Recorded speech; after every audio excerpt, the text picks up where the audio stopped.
On average, the government prints $6 billion per year. $6 billion, which relates to an average of 3% inflation, which means the money that you have saved currently is worth 3% less every year. Meaning, if you had the mindset of, I'm gonna just start saving my money, keep it in my bank account, and let it grow that way, your money is bleeding without you even knowing. Since inflation is around 3% a year, that means the money you put in your bank account is worth 3% less every single year without you even spending it. And this 3% number is actually only getting bigger and bigger. If we go back to say 2022, the government printed a ton of money, a ton. The inflation rate was 9.1%, which again, if you put $100 in your bank account that year and just kept it there, it would actually only be worth $90 the next year. I know, it's pretty scary. That's exactly why instead of just saving your money, you need to have that money working for you and invest it instead. If you have only $100 and wondering how you can grow it to 1,000, 10,000, or even 100,000, I'll be sharing my best techniques I use to invest, but here's the thing. As we go throughout the video, the risk of the investments is only going to increase. But just remember, as the risk goes up, so does the potential reward. I'll even be putting my own money where my mouth is and invest $100 in everything I talk about in this video. And I'll even be sharing how my investments are doing live on my Instagram. The first and probably easiest way to invest your money is a high yield savings account. Now look, a normal bank account basically pays you nothing. The average bank account pays you around 0.01% a year, which is basically pennies. A high yield savings account pays you literally for just keeping your money in there. At the making of this video, American Express offers 3.2% annual returns, meaning you get 3.2% every year of whatever you deposit there. You don't need any skill, no trading experience, it just sits there and grows by itself. Just by doing this one simple thing, you are now stopping your money from bleeding every year from inflation. If all you did from this video was just follow this one and only step, you would already be beating the inflation problem. It's also probably one of the safest investing options too, with a risk level of 1. Because if you choose a high yield savings account with a major bank, do your own research, but most likely that bank will be what's called FDIC insured. Meaning if you have $250,000 or less in that bank account and the bank goes out of business for whatever reason, the government will insure up to $250,000.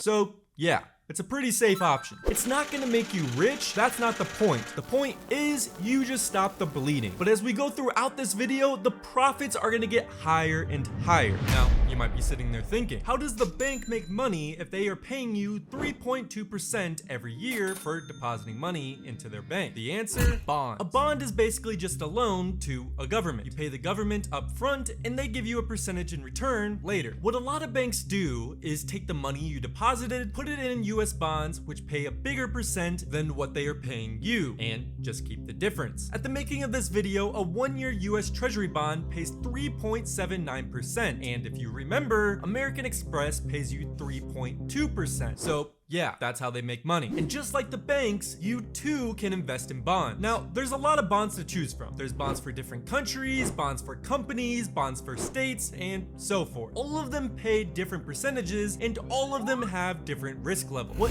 I'd recommend is just do US Treasury bonds, as they are one of the safest options. I would also put this type of investing at a risk level of 1. You are technically making more money with these than a high yield savings account, but it does come with a slight drawback. Unlike a high yield savings account where you can withdraw your money whenever you want, a bond has a maturity date. You can choose 3 months, 6 months, 1 year, 2 years, and so on. Meaning if you invest in a 3-month treasury bond, you cannot touch that money for 3 months. But at the end of that 3 months, you can withdraw it and you get a higher percentage than you would with a high yield savings account. The majority of millionaires and billionaires own bonds because of how safe they are. A really good goal to have in life is to get $5 million, because if you have $5 million and just invested it all in US Treasury bonds, you would get $190,000 every single year for doing absolutely nothing. And it's not like the stock market where you have a chance to lose that money. Bonds are basically risk-free. So yeah, that's how the rich stay rich. I invest in bonds and I'd highly recommend you do 2.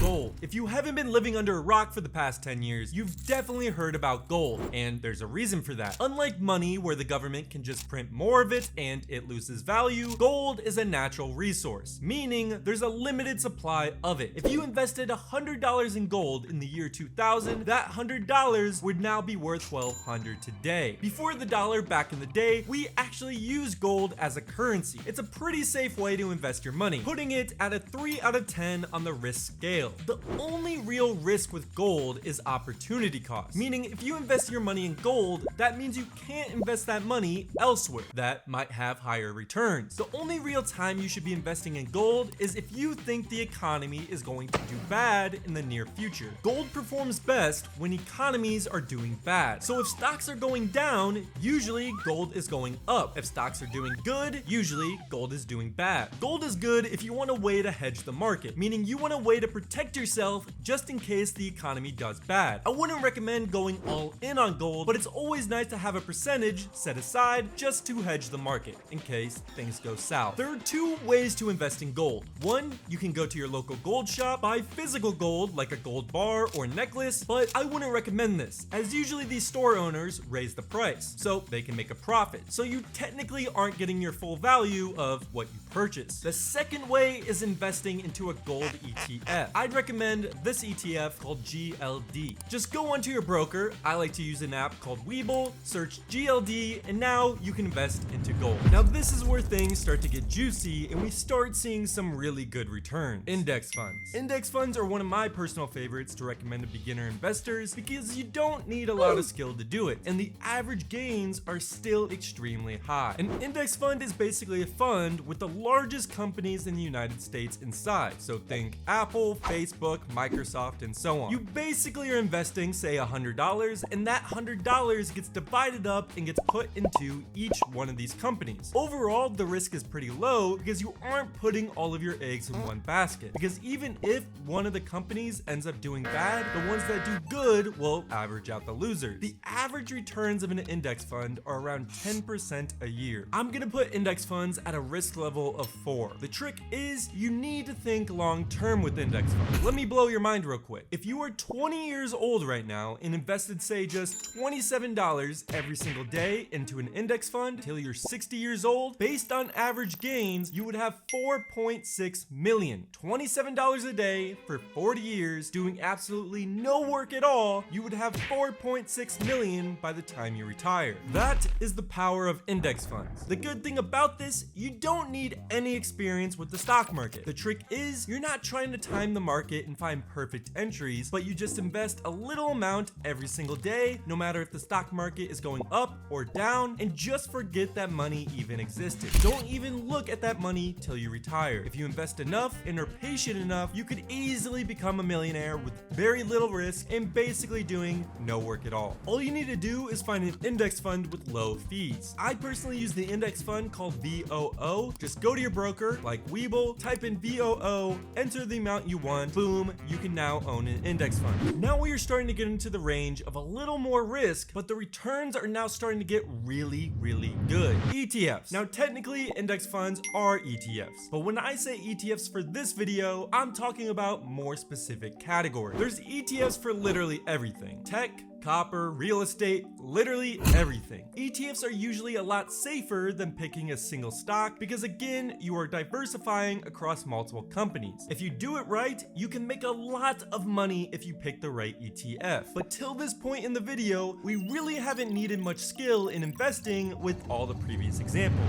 But at this specific point, you need some sort of knowledge or investing experience. When choosing ETFs, you can definitely choose winners, but you can also choose losers. I like to have the same long-term mindset with these as well. Just think of a category in the stock market that you think will do very well in the next 10 years. This is when the skill starts coming into play. Again, we aren't trying to time the market with this and find the perfect bottom. All we do is invest a little amount every single day into a category that we think will do good in the next 10 years. One example could be quantum computing. Now look, quantum computing is getting better and better by the day, and in my eyes, it's only going to get better. And I personally think it's going to be a big part of our future. Is this investing advice? No, I'm just using it as an example of what I'm personally investing in. Now, instead of just picking one quantum computing company and betting just on that one company, which is very risky, I can just invest into a quantum computing ETF that divides my money, invests in multiple quantum computing companies. For this, I personally like the ETF called QTUM. QTUM has 88 quantum computing companies within it. So now when I invest into this ETF, my money gets divided throughout all 88 companies. Individual stocks. Instead of buying ETFs or categories of the stock market, now we're using a lot more skill in choosing individual stocks. There's a certain amount of risk that comes with buying individual stocks because while yes, you can choose good ones, you can definitely choose bad ones too.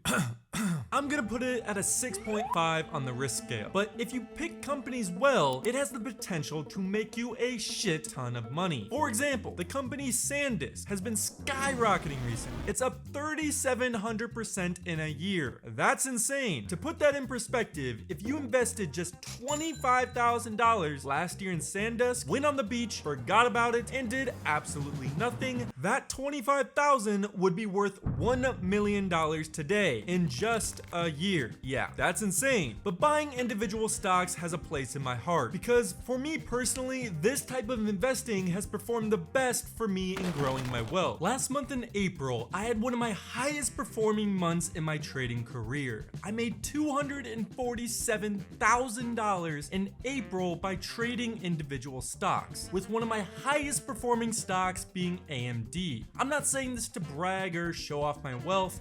I'm showing this to show you the possibilities and why you should start taking this trading stuff seriously. If you do decide that you want to start taking this seriously, I actually have a private Discord where I share all of my trades in real time. Exactly what plays I'm getting into, when I'm entering, when I'm exiting, and the reasoning for why I'm entering into the trade in the first place. I shared every single trade I took, like my AMD trade, Nvidia trade, and my QBTS trade, and every other trade I took in order to get that 247,000. If you're interested in joining, I'll put a link in the pinned comment. But trading individual stocks can be a great investment if you do it right. If I had to pick a stock that was gonna do good in the next 7 years, I'd like to think it would be Amazon. Companies like Amazon are only going to benefit from the AI boom. They will no longer have to deal with labor strikes because they will have robots moving all of the boxes. They will have autonomous cars doing their shipping, and overall they will become way more efficient in the next 7 years, in my opinion. Less money on employees and more money into efficiency. Just my opinion, not investing advice. On to the next. Crypto. If you invested $25,000 in Bitcoin 10 years ago, do you know how much that would be worth today? $4 million.